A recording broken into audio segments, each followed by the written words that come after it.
Reka twongere tubasuhuze bakunzi b'ikiganiro ubuzima buzima, aho imfura zisezeraniye niho zihurira. Reka dushimira abamaze gukora subscribe, twongere nanone tubashimire namwe abadukurikira, ariko icyo tubashishikariza ni ugukora subscribe kugira ngo turusheho kubakorera ibintu binoze turi kumwe 100%. Tumaze kugira ibihumbi 12, mubishyizemo ubushake buri wese akabigira ibye, dushobora no kugira ibihumbi 100 nkuko bisanzwe. Muri kumwe nanjye Imana ishimwe René Sadiki hano mu kiganiro cy'ubuzima buzima cyo kuri uyu munsi. By'umwihariko twongere tubonereho gusuhuza abari amajyaruguru, amajyepfo, iburasirazuba ndetse n'iburengerazuba bumva ururimi rw'ikinyarwanda, abaherereye impande enye z'isi muri rusange. Ushobora kwibaza ati mbese kuri uyu munsi nanone ko tugarutse tuje mu ihe nsanganyamatsiko. Kuri uyu munsi Dogiteri Aristarike Muganga ntago yaducika tutamubyaje umusaruro muri rusange, kuko nibo inzu z'ibitabo tuba twifitiye. Ni muganga w'inzobere mu bijyanye n'ubushakashatsi ku ndwara zitandukanye ndetse no kuzivura. Rero niyo mpamvu kuri uyu munsi twaganiye kubura ubushake ku bagabo, cyari cyo gice cya mbere cy'ikiganiro twakoranye. Niyo mpamvu tugarutse mu gice cya kabiri cyitwa gucika intege mu gihe cy'imibonano mpuzabitsina. Ushobora kwibaza ukavuga ati mbese mu mibonano mpuzabitsina umuntu acika intege gute? Cyangwa nkora imibonano mpuzabitsina nk'abagabo bo barabizi, nkora imibonano mpuzabitsina byagera hagati ubushake bukagenda, muri make ngacika intege ninongeye kumva mbishatse kandi atararangiza. Ibyo byose ndetse n'ibindi bitandukanye nibyo tugiye kugezwaho na muganga Dogiteri Aristarike Muganga. Cyuzuzo ndi kubyibagirwa abakunze b'ikiganiro ubuzima buzima, nishake namwe mu byibagirwa, kuko n'ubundi ku mbuga nkoranyambaga ze YouTube channel ye yitwa Dogiteri Aristarike Muganga. Bakunze b'ikiganiro ubuzima buzima, noneho mbere yo kugira ngo tumuhe ikaze abasuhuze abibwire, tubibutse ko mwa kino kiganiro turi kumwe n'umuryango nyarwanda ushinzwe kurwanya no gukumira virusi itera sida ku bufatanye n'ikigega cy'isi Global Fund, nk'uko ubutumwa bwawo wageneye abaturarwanda ndetse n'abadukurikiye ku isi hirya no hino muri buze kubwumva mwa kino kiganiro, bityo mukarushaho kubungabunga ubuzima, tukagira ubuzima buzira indwara, nk'uko mu kiganiro cyacu cyitwa ubuzima buzima n'ubuzima buzira indwara. Twamuha ikaze noneho Dogiteri akabasuhuza ndetse akabibwira, tugahita dukomeza ku nsanganyamatsiko y'uyu munsi yo gucika intege mu gihe cy'imibonano mpuzabitsina. Yego, murakoze cyane, ndabasuhuje mwese abakurikiranye kino kiganiro kandi ndabashimiye kuba mwanumiye muri kino kiganiro.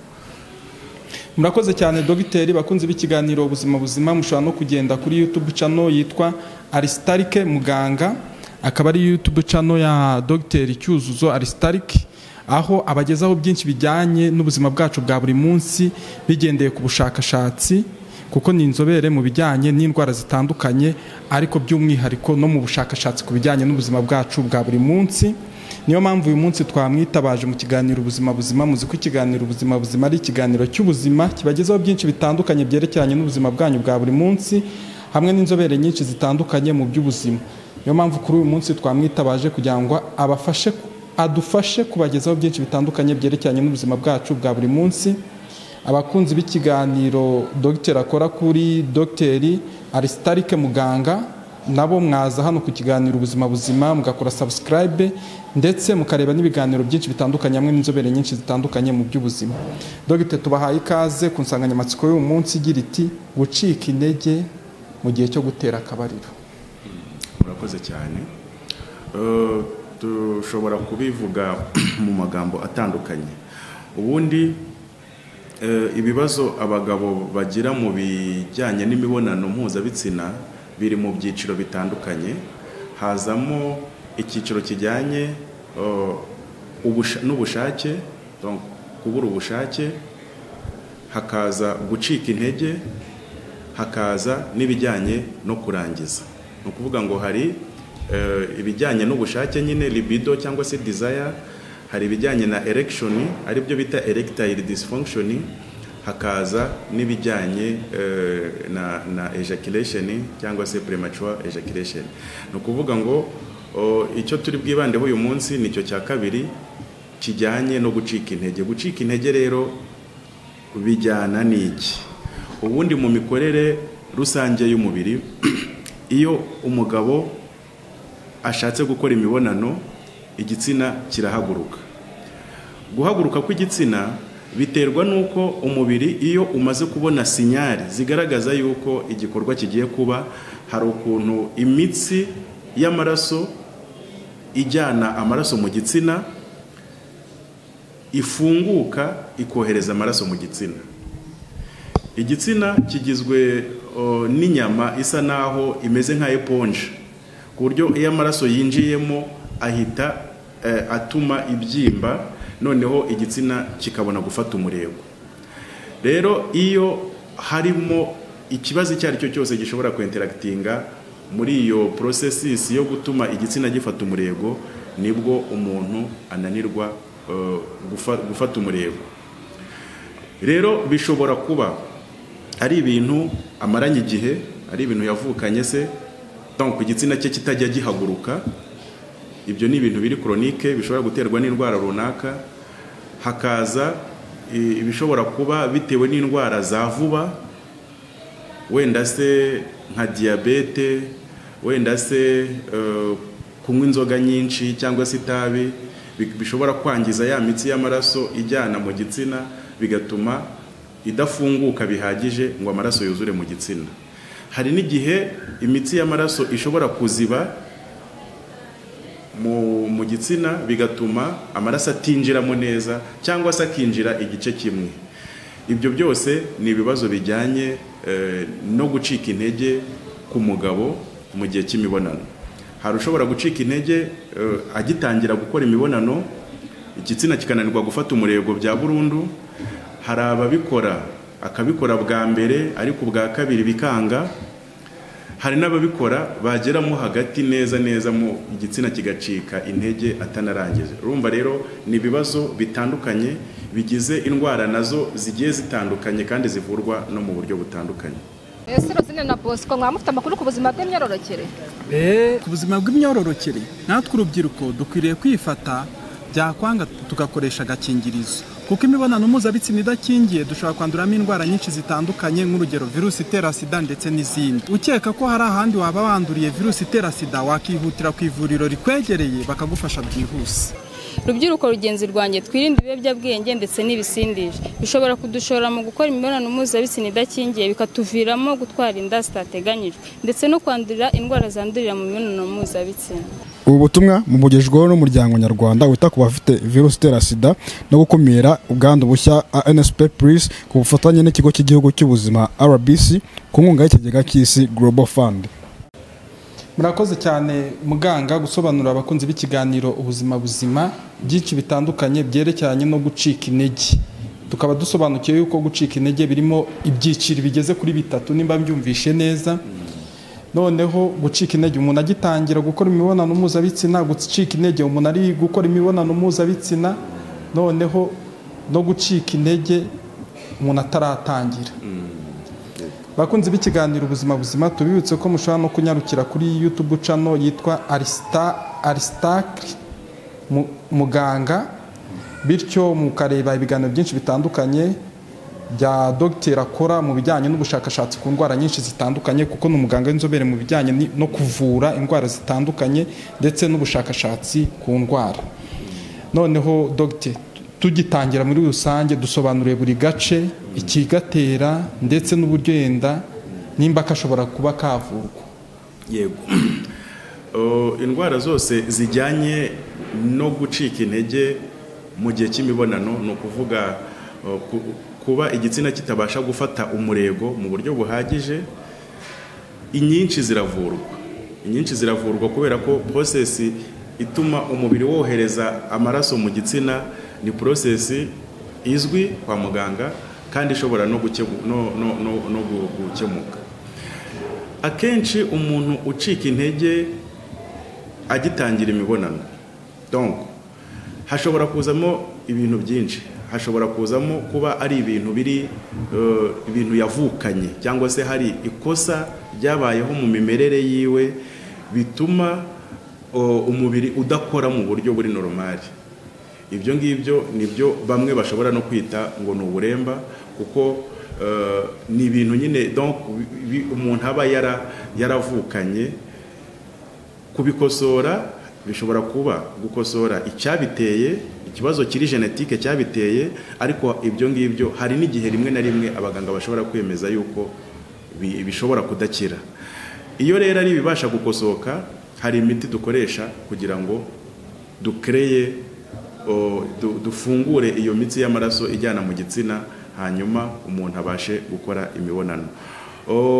Bishobora nanone bishobora kuba ari iby'umuntu yavukanye, ariko bishobora no guterwa na stress, ibibazo abantu birukanmo buri gihe mu buzima busanzwe, bishobora gutuma rimwe na rimwe ubwonko bugera bugasa naho bunaniwe, ku buryo bw'iniba cya gikorwa cy'imibonano kikanga, atari ukuvuga yuko hari ikindi kibazo cyabaye, ahubwo ari ikibazo cya stress runaka. Icyo gihe rero nabwo hari imiti dutanga yakora kuri izo stress, ariko ikaba ishobora no gukora ku bijyanye nyine no kongera umurego w'igitsina.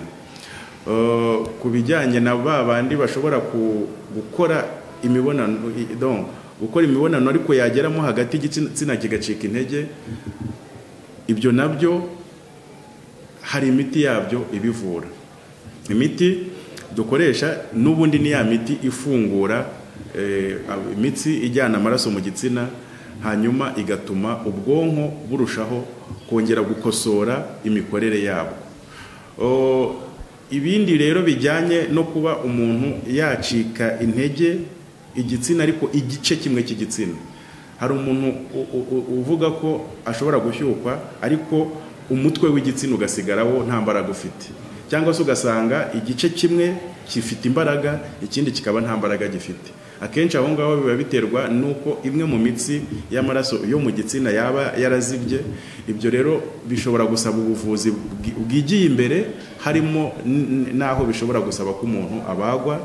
Rimwe na rimwe ubwo buvuzi ugasanga burahenze, cyangwa se ugasanga ari bumwe na bumwe bushobora no gusaba ko umuntu atavurirwa mu Rwanda, ariko ibyinshi byibura nka 90% by'ibibazo abagabo bagira bijyanye no gufata umurego w'igitsina biravurwa.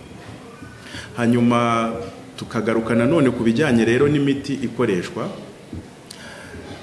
Imiti ikoreshwa harimo iyo mu bwoko bita Viagra. Abantu benshi iyo tuvuze Viagra bahita bagira ubwoba, kubera ko abantu barabahahamuye ngo Viagra ni umuti ngo ushobora gutuma umuntu asara, ngo ushobora gutuma ngo gutera umutima, ushobora gutera ibiki.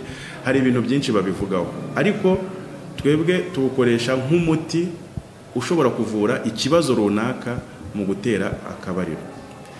Muganga ashobora kugusuzuma agasanga ko ari wo muti ukwiranye n'ikibazo cyawe. Iyo dusanze rero ari wo muti ukwiranye n'ikibazo cyawe, ikiba gisigaye ni ukumenya ngo ni ihe doze. Hari abantu bagenda muri farumasi agapfa kugura, agapfa kunywa, bigatuma afata doze itajyanye n'uburwayi bwe. None iyo ufashe doze nyinshi, umuti wose ufashe doze irenze iyabugenewe, ushobora kugira ibyo bita ama effet secondaire cyangwa se side effect. Side effect za Viagra habamo kumva umutwe ukuriye, kumva ufite tension, kagira isereri rimwe na rimwe, umutima ugatera cyane. Rero ibyo bigatuma abantu rimwe na rimwe bahita bavata uyu muti ni mubi, ariko atari ikibazo cy'umuti ubwawo, ahubwo ari doze yafashe. Rero hari imwe muri iyo miti yo mu bwoko bwa Viagra, iyo bita sildenafil, dushobora kuyikoresha mu kuvura icyo kibazo. Hakaba indi miti noneho ikora ku bijyanye n'imisemburo ya kigabo. Hari umusemburo witwa testosterone. Rimwe na rimwe iyo uwo musemburo wagabanutse, ushobora gutuma umugabo agira ibibazo mu gutera akabariro. Iyo uwo musemburo wa testosterone wagabanutse, dushobora kuwongera dukoresheje inshinge, ariko nanone hari n'indi miti y'ibinini ishobora kuba irimo ingredient wenda nka zinc n'ibindi bishobora gufasha kuboostinga iyo misemburo. Iyo miti rero nayo hari igihe tuyikwandikira bitewe n'ikibazo twabonye, hakaza noneho n'imiti ubwayo igabanya ya stress iba ishobora gutera ikibazo cyo gucika intege. Iyo miti igabanya stress nayo hari igihe tuyikwandikira bitewe n'ikibazo twabonye ufite. Akenshi dufata imiti tukayikombina ari nk'ibiri cyangwa 3 bitewe n'uko ikibazo cyawe kimeze kugira ngo tukuvure. Murakoze cyane dogiteri, mubwira byinshi bitandukanye bijyanye no gucika intege. Noneho muri rusange mwatubwiye nko gucika intege umuntu ari mu gikorwa nyirizina, kuko mwatubwiye ko birimo n'ibice 3. Nagerageje kubijyanira rimwe ngo gucika intege umuntu ari mu gikorwa nyirizina, impamvu zibitera zisa n'izitera gucika intege umuntu ataratangira. Usibye ko gucika intege umuntu ataratangira akenshi biba bigaragaza ko ari ikibazo gishobora kuba kiri mu bwonko cyangwa se mu misemburo cyangwa se ari ibintu yaba yaravukanye.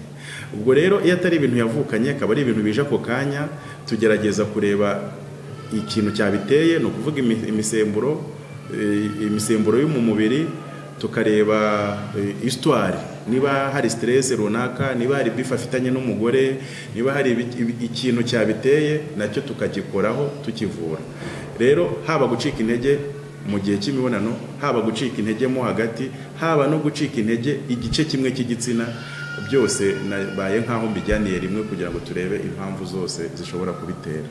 Murakoze cyane dogiteri, tugana ku musozo w'ikiganiro, mbese byaba biteye nizihe ngaruka bishobora gutera, noneho tugasoza mugira inama abakunzi b'ikiganiro ubuzima buzima muri rusange. Ibibazo bijyanye no gucika intege ku mugabo ni ibibazo biba biri serious, bishobora gutera ingaruka zitandukanye. Ingaruka iyo akenshi ziri psychologique, kuko iyo bikomeje hazamo gushwana hagati y'amakouple, kuko umugabo aba atabasha gusatisfeza umugore we, cyangwa se umugore nawe nyine akaba frustrated kubera ko umugabo hari ibyo atabashije kuzuza. Rimwe na rimwe ugasanga umwe arashinja undi ati ushobora kuba wanaciye inyuma cyangwa se wagiye hariya cyangwa hariya. So iyo ingaruka ya mbere nuko bishobora gusenya couple. Ingaruka ya kabiri bituma umuntu yumva yisuzuguye. Ingaruka ya gatatu bishobora no kugera igihe bigatera ikintu kimeze nk'ubumuga, kuko iyo bimaze igihe bitarimo kuvurwa hari igihe umubiri ugeraho nyine bikibana burundu. Rero kubivura kare ni bumwe mu buryo bushobora gutuma umuntu agumana fonction sexuelle yiwe, agakora imibonano mu buryo bwa nyabwo. Hanyuma inama rero twagira abadukurikiye ni ukugerageza kwiyumva, ntibasuzugure ibibazo bimwe na bimwe, ahubwo bakazajya igihe bibaye ngombwa ko agana muganga, akatugana tukamufasha, kugira ngo ntago buri gihe kugufasha ari ukuguha imiti. Hari abo dufasha tukaganira gusa, tukabona aho ikibazo cyaturutse n'ibyagikemura, akaba yakira. Ariko iyo bibaye ngombwa ko hatangwa imiti, nabwo imiti igafatwa ku kigero kandi ijyanye n'ikibazo ubwacyo. Ntekereza ko icyo kintu ari cyo kintu cy'ingenzi, ariyo nama y'ingenzi twaha abantu badukurikira. Bakunze b'ikiganiro ubuzima buzima, ntabwo twasoza kino kiganiro cyo gucika intege mu gihe cy'imibonano mpuzabitsina tudashimiye Dogiteri Aristarike, muganga, ku murava n'ubwitange agira mu guharanira icyatuma abamugana bagira ubuzima buzima. Ntabwo twasoza tudashimiye ibitaro bya MBC biherereye hano mu Biryogo, hirya y'umusigiti, munsi y'ahahoze Onatracom. Bifite serivisi nyinshi zitandukanye, bivura abakuru n'abana ndetse n'ababyeyi muri rusange. Ku murava n'ubwitange bigira mu guharanira icyatuma ababigana bagira ubuzima buzima, n'uyu mwanya baba baduhaye wo kugira ngo tubashe gukora bino biganiro by'ubuzima turi ahantu kwa muganga, nk'uko twese turi abaganga duhurira mu kiganiro. Niyo mpamvu tutafata ikiganiro cy'ubuzima ngo tupfe kujya kugikorera ahantu tubonye hose mu muhanda cyangwa ahandi hose. Bakunze b'ikiganiro ubuzima buzima, namwe turabashimiye, muri ab'ingenzi kuri twebwe. Abafite ibibazo bitandukanye mukomeze mwihangane, mwihutire kujya kwa muganga habegereye, mwivuze, mwivurize ku gihe. Nge mwari muri kumwe n'Imana ishimwe René Sadiki, mukomeze mugire ubuzima buzima.